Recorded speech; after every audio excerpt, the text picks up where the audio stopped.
उम्मीद करता हूँ आप लोगों को ये वीडियो बहुत ही ज़्यादा मज़ा आएगा देखने में। तो चलिए शुरू करते हैं आज के ये वीडियो और देखते हैं रनवे 34 की कहानी। लेकिन वीडियो शुरू करने से पहले अगर आप लोग हमारे चैनल पर न्यू हो तो प्लीज़ चैनल को सब्सक्राइब कर दीजिए। So let's start the video और देखते हैं रनवे 34 में क्या हुआ है। फिल्म शुरू होती है और हमें मेन कैरेक्टर को दिखाया जाता है जिनका नाम विक्रांत खन्ना होता है और ये एक कैप्टन होते हैं और बहुत ही मशहूर और एक्सपीरियंस पायलट होते हैं। इनकी एक वाइफ होती है और साथ में एक छोटी बेटी भी होती है। विक्रांत दुबई के एक होटल में रुके हुए होते हैं क्योंकि दुबई से कोची उनकी फ्लाइट आने वाली होती है और उसी रात उनके दोस्त का फोन आता है और उनका दोस्त कहता है कि वो दुबई में आया है इसलिए वो विक्रांत से मिलना चाहता है। फिर हम देखते हैं कि विक्रांत क्लब में जाता है अपने दोस्त से मिलने के लिए। तभी विक्रांत और उसके दोस्त की एक लड़की से मुलाकात होती है जिसका नाम अंजलि होता है। फिर ये तीनों साथ में रात गुजारते हैं, वहीं पर क्लब में ये लोग एंजॉय करते हैं और ढेर सारी शराब भी पीते हैं।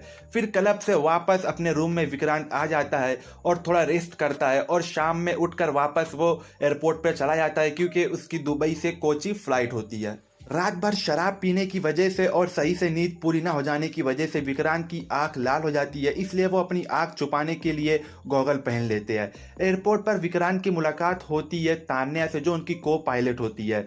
फिर बाद में सारा इंस्ट्रक्शन लेके ये लोग अपने प्लेन में जाकर बैठ जाते हैं और प्लेन में पैसेंजर्स में हम देखते हैं कि तरह तरह के पैसेंजर्स होते हैं। इसी के बीच में कैरी मिनाटी भी होती है। इस फिल्म में कैरी मिनाटी का भी एक छोटा सा रोल है और पैसेंजर्स में अलग अलग तरह के लोग होते हैं और साथ में एक ओल्ड लेडी भी होती है जो बहुत ही ज़्यादा घबराई हुई होती है, जिनकी तबीयत बहुत ही ज़्यादा ख़राब भी होती है।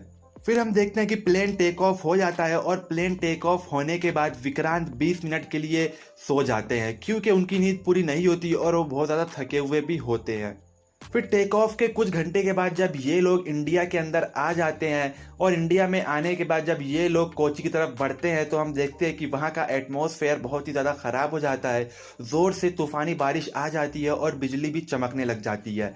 फिर विक्रांत और तान्या ये लोग एयरपोर्ट के कंट्रोल रूम से कांटेक्ट करते हैं जहां पर इन्हें पता चलता है कि ये लोग कोची में अपने प्लेन को लैंड नहीं कर पाएंगे क्योंकि वहां का एटमॉस्फेयर बहुत ही ज़्यादा ख़राब है और विजिबिलिटी भी बहुत ही ज़्यादा कम है, यानी एयरपोर्ट पर रनवे पर इन्हें कुछ दिखाई नहीं देगा जिसकी वजह से इनका प्लेन सही से लैंड नहीं हो पाएगा और इनका प्लेन भी क्रैश हो सकता है। फिर यहाँ पर तान्या और विक्रांत के बीच में एक आर्गुमेंट होता है। तान्या कहती है कि इन्हें अपना प्लेन बेंगलोर में लेकर जाना चाहिए लैंड कराने के लिए, लेकिन विक्रांत कहते हैं कि ये लोग बेंगलोर से अच्छा त्रिवेंद्रम में अपने प्लेन को लैंड करा सकते हैं क्योंकि त्रिवेंद्रम नज़दीक भी है और इनके प्लेन का फ्यूल भी कम है और त्रिवेंद्रम लैंड करने पर इनका फ्यूल भी ज़्यादा खर्च नहीं होगा। फिर हम देखते हैं कि थोड़ी सी आर्गुमेंट के बाद तान्या भी बात मान जाती है। फिर ये लोग डबल चेक करने के लिए कंट्रोल रूम से पूछते हैं तो कंट्रोल रूम से इन्हें सेफ्टी मिल जाती है और वो लोग कहते हैं कि ये लोग अपने प्लेन को त्रिवेंद्रम में लैंड करा सकते हैं। और जब जैसे ही ये लोग अपने प्लेन को त्रिवेंद्रम की तरफ मोड़ते हैं तभी उसी समय हम देखते हैं कंट्रोल रूम को पता चलता है कि त्रिवेंद्रम में भी एटमॉस्फेयर बहुत ही ज़्यादा ख़राब हो गया है और वहाँ भी बहुत ही ज़्यादा तूफ़ानी बारिश आ रही है और वहाँ की विजिबिलिटी भी बहुत ही कम हो गई है और यहाँ पर प्लेन लैंड नहीं हो सकता। जब ये लोग वापस से विक्रांत और तान्या के प्लेन में कांटेक्ट करते हैं लेकिन तब तक बहुत ही ज़्यादा देर हो चुकी होती है और विक्रांत के पास और कोई रास्ता नहीं होता।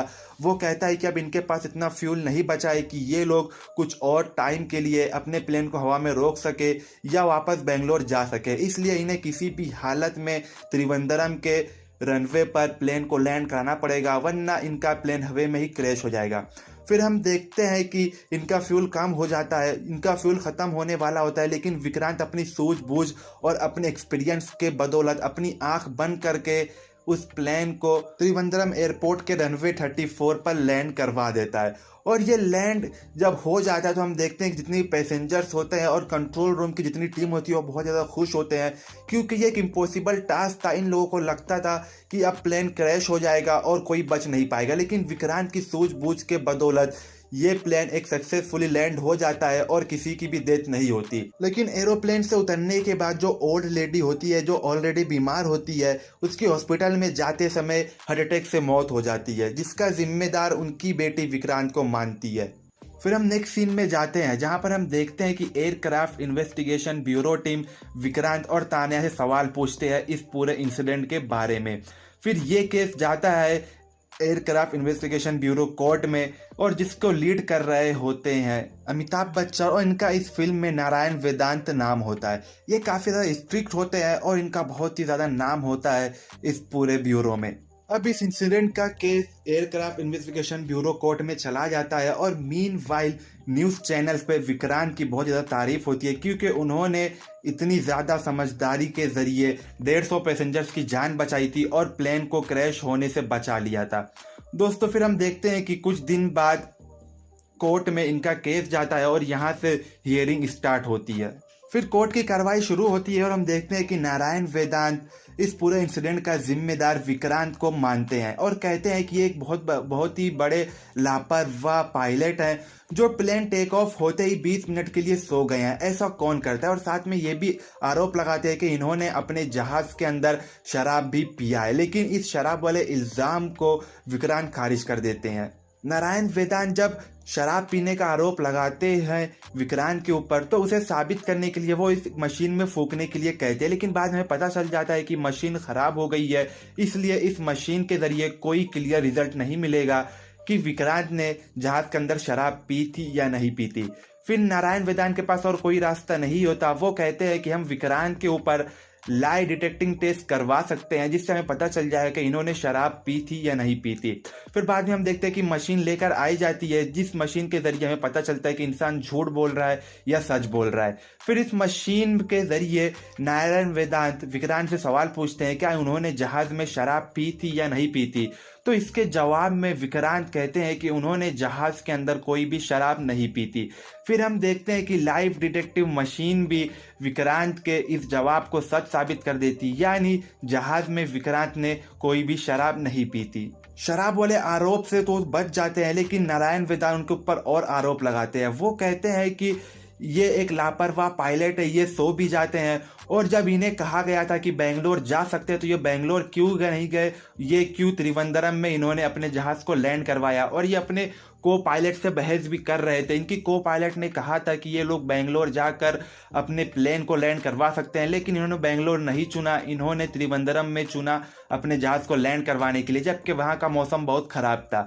इसके जवाब में विक्रांत कहते हैं कि इन्हें कंट्रोल रूम से ऐसी कोई सूचना नहीं मिली थी कि त्रिवेंद्रम का एटमॉस्फेयर और माहौल बहुत खराब है, इसलिए इन्होंने फैसला लिया था त्रिवेंद्रम में अपने प्लेन को लैंड करवाने का।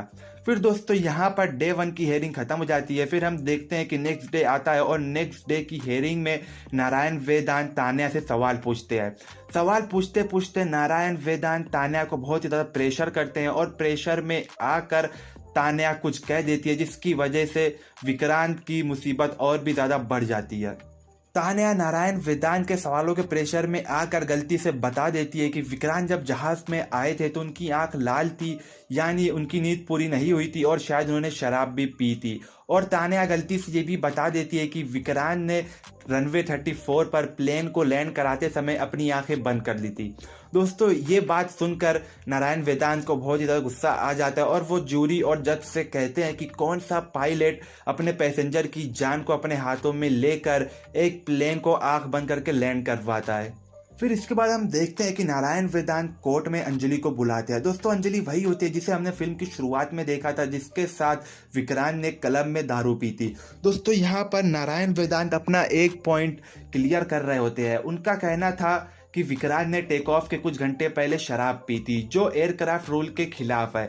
लेकिन इसका जवाब देते हुए विक्रांत कहते हैं कि एयरक्राफ्ट रूल के अनुसार एक पायलट टेक ऑफ के 12 घंटे पहले तक शराब नहीं पी सकता, और मैंने इस लड़की अंजलि के साथ टेक ऑफ के 15 घंटे पहले शराब पी थी, यानी मैंने कोई रूल नहीं तोड़ा है। तो दोस्तों यहाँ पर इस आरोप से विक्रांत बच जाते हैं, लेकिन नारायण वेदांत जो आरोप लगाते हैं कि विक्रांत ने आंख बंद करके लैंडिंग करवाई थी, इसका कोई जवाब नहीं दे पाते विक्रांत। फिर हम देखते हैं कि जज यहाँ पर कहते हैं कि आज की ये हेयरिंग खत्म हो गई है, कल फिर से कोर्ट रूम में सब आएंगे और कल आखिरी फैसला होगा, यानी कल आखिरी फैसला होगा और कल जज और जूरी ये सुनाएंगे कि विक्रांत का क्या होने वाला है और ये इस केस से बरी होंगे या इन्हें सजा मिलेगी। फिर आज की हेयरिंग खत्म हो जाती है और हम देखते हैं कि नेक्स्ट डे वापस से कोर्ट रूम में सब लोग आते हैं और दोस्तों ये फैसले वाला दिन होता है। यहाँ पर ज्यूरी और जज विक्रांत से कहते हैं क्या कोई वो आखिरी स्टेटमेंट देना चाहेंगे, तो विक्रांत खड़े होकर कहते हैं कि हाँ, मैं अपना एक आखिरी स्टेटमेंट देना चाहूँगा। फिर विक्रांत खड़े होते हैं और वो अपनी बात रखते हैं। वो कहते हैं कि जब भी कुछ होता है, जब भी कोई प्लेन क्रैश होता है, हमेशा पायलट पर ही की उंगली उठाई जाती है। वो कहते हैं कि अगर मौसम ख़राब है या किसी कंट्रोल रूम के किसी ऑफिसर की गलती हुई है, उन पर कोई उंगली नहीं उठाता, हमेशा सवाल उठाया जाता है पायलट के ऊपर। दोस्तों यहाँ पर विक्रांत जूरी और जज और बाकी लोगों को इमोशनली ब्लैकमेल करते हैं या इमोशनली उनसे सिंपैथी लेने की कोशिश करते हैं। यहाँ पर मैं आप लोगों को बता दूं कि विक्रांत सारे आरोपों से तो बच जाते हैं, लेकिन उन पर जो सबसे ज़्यादा गंभीर आरोप होता है वो होता है कि उन्हें आंख बंद करके प्लेन को लैंड क्यों करवाया था। तो इसके जवाब में विक्रांत कहते हैं कि वो इस बात को अपने ज़रिए, अपनी ज़ुबान के ज़रिए साबित नहीं कर पाएंगे, वो प्रैक्टिकली करके बताएंगे। फिर हम देखते हैं कि विक्रांत नारायण वेदांत को एक विजुअल 3D प्लेन में लेकर जाते हैं और उस प्लेन के आसपास का एटमॉस्फेयर उसी तरह, यानी उसकी विजिबिलिटी और उसके विंड और एटमॉस्फेयर जिससे बारिश हो रही है, सबको उसी तरह रखा जाता है जैसे जिस दिन उस कोची और त्रिवेंद्रम में था। फिर हम देखते हैं कि दोस्तों उस विजुअल 3D प्लेन में बैठकर विक्रांत अपनी आंख पर पट्टी बांध लेते हैं और अपने बगल में नारायण वेदांत को बिठाते हैं और अपनी आंख बंद करके बिना कुछ देखे, बिना सामने देखे, विक्रांत अपने कैलकुलेशन और अपने मैथ के जरिए उस विजुअल 3D प्लेन को एक सही सलामत सेफली लैंड करवा देते हैं। दोस्तों ये सब देखकर नारायण वेदांत समझ जाते हैं कि विक्रांत एक स्किल्ड और एक एक्सपीरियंस पायलट है जो बहुत ही ज़्यादा अच्छे हैं और जिनकी देश में बहुत ज़्यादा ज़रूरत है।